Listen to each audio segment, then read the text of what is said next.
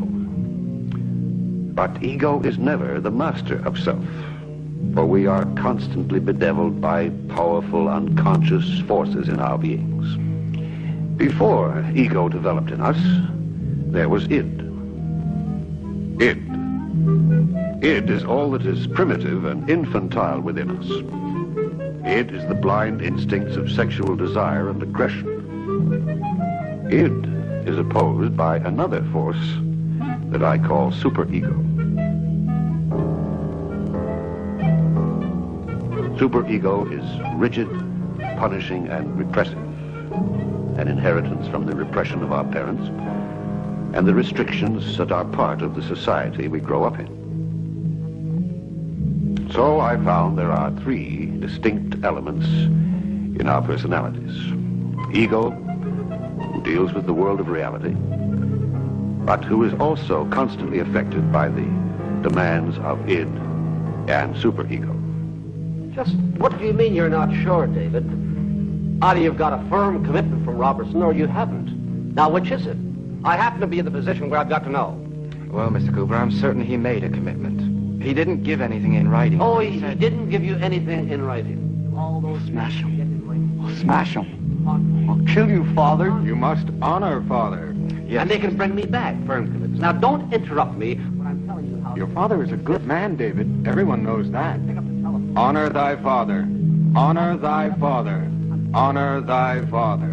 I hate him. I hate him. Honor thy father. Honor thy father, or you will be punished.